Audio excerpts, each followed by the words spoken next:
efficiency that the offense has been playing with for most of the season, especially the last month or so. I guess what's clicking, what's working well for you guys?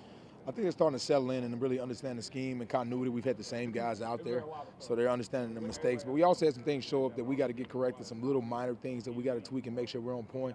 But I like overall how they've, just the continuity, the playing for each other. They're kind of taking it out of our hands, and they just want to play for each other, which is awesome to see.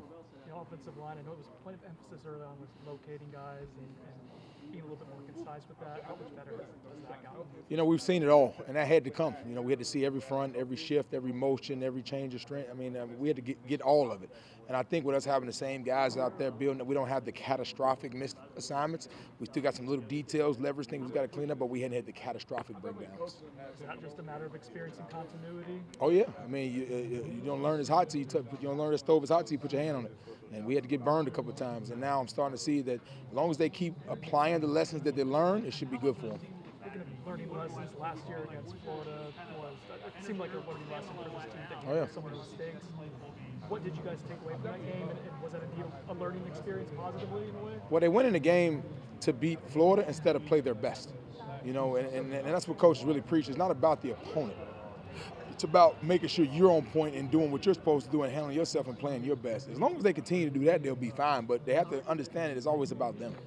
And has that carried over, I guess? Have you seen that lesson from last year apply itself in big games this year? It's getting better. The thing about it is week to week, so whatever happened last week don't matter for this week. So we got to make sure this week we playing our best. You talked to us about the sledgehammer technique. Was that expected for you? Well, I was surprised how heavy it was because I was my first time picking it up, so I tried to when I picked it up at first, I kind of played it off, but I didn't know if I was going to be able to get that thing above my head, but eyes was on me, so I had to show up. And then Dillan got to do it as well on behalf of the offensive line. I guess, what has he meant to this program, this position group, and for you as a coach, to install your culture and values, how's he done with that? Just like you say, break the rock, he's been a rock for us, man. He came into a situation that wasn't ideal. He came in and helped us with a lot of off-the-field cultural pieces. You see what he's done with his community service. Just an all-around mentality and type of player that you want in your room. And he was able to mentor those young guys. It's been awesome having him. Offensive line, we'll talk about how he does a little fist, how he's got instituted the fist pound before plays. Yep. How did that come about? Man, that was him. He introduced it as something they did at the previous program he was at, and we kind of took it and kind of made it our own. Were the reasons why we wanted to do it, and and the guys bought into it. And they don't buy into that unless they buy into the person that's bringing it. So if they didn't believe in him, they wouldn't believe in what he's saying. So by him establishing those relationships before he tried to just come in and institute things, that helped it out a lot. How do you view it? Is this something just to get guys focused, or is that what's the as simple as you're not out here by yourself. Whatever happened, move on. And we're going to play this together. So it's basically like, hey, whatever happened, erase it. Let's move on to the next play because we out here and we got to execute. And you're not by yourself, man. I'm right here with you. Let's go do it together.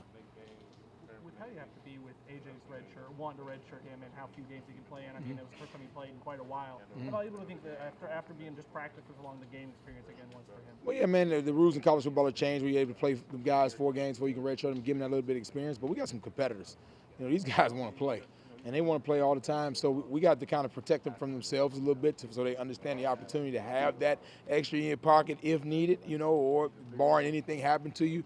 So, he's a competitor, but it was good to get him out there and get him some real game experience. But no, anytime we can get guys out there, we keep account of how many games they played in so we can give them some action if necessary. The FC has transfer window started today. I guess as a coach, you're still in the middle of the regular season. How much attention can you pay to something? I didn't even know that, so yeah. I'll let you know. Yeah, I didn't know that. Sorry. Had a little deal going on this morning. That's a good answer. Florida's defense hasn't maybe played all that well this year, but they played really well against South Carolina, and then we saw what South Carolina did. What did they do particularly well against South Carolina, and how good can they be? What challenges do they I'm pretty sure their coach is preaching the same thing. It ain't about the opponent. It's when we show up and be our best, we know what good football is. So it's the same way with us. We got to make sure it doesn't matter who you play. It's how you play in those moments against those opponents. Now, if you show up against one team and don't show up in the other, we attribute it to the team. And sometimes that's a little bit of the case, but mostly it's just you taking care of your business. So that's what I know. What I know is they're big, athletic. They got one of the biggest D linemen in the country, if not the biggest to ever be out there and play D line. And they got a linebacker that's a real one. And they got long ends. They're athletic. They can run. They can tackle. They play with a lot of passion. So we better strap up and be ready. Coach Norvell talked about maybe the team didn't handle emotions real well the last time you guys played this team. what kind of lessons have been learned since then, and what do you think you'll be able to see on Friday night to prove that they have learned those lessons? Yeah, see, lessons are learned in moments. So basically, they were trying to go beat an opponent instead of be their best and really handle their own business. And you're hoping that lesson apply. Now, what we did last week don't matter for this week. So we got to make sure we keep that same kind of mentality and focus when we go in there and make sure we're executing at the highest level we can execute.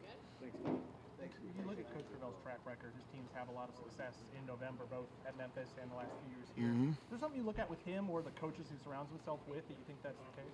No, it's him. He breathes the message, he breathes the culture, and he makes sure we understand what the expectation is each and every day. So his mentality, it bleeds into the team, and it becomes a reflection of him because he bleeds consistency and things like that. So as the team goes, they consistently can continuity start to build because he makes sure every day is independent. So today is all you have is what he preached, and then we worry about tomorrow. So he keeps that mentality, and it's starting to show with him beating it in our faces, which is good.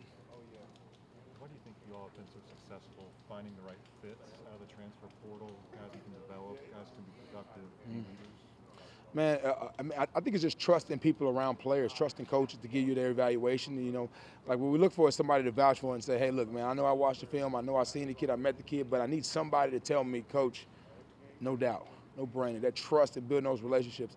And also, man, it creates opportunity for some players. Some players didn't do well at some places and did well at others. You know, some people do good at one job and then go to the next job, they're a whole different person. Some people in one relationship, in one marriage, they go to another and they're a whole different person. So it's more of them finding opportunity and providing them everything they need to make the decision to be their best.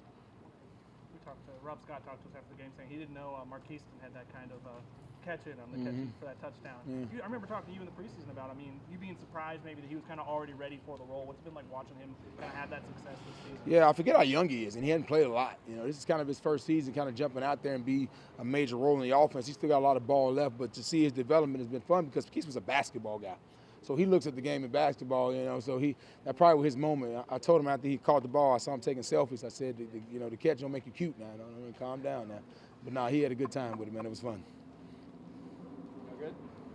All right, thank you, Coach. Appreciate it. Coach.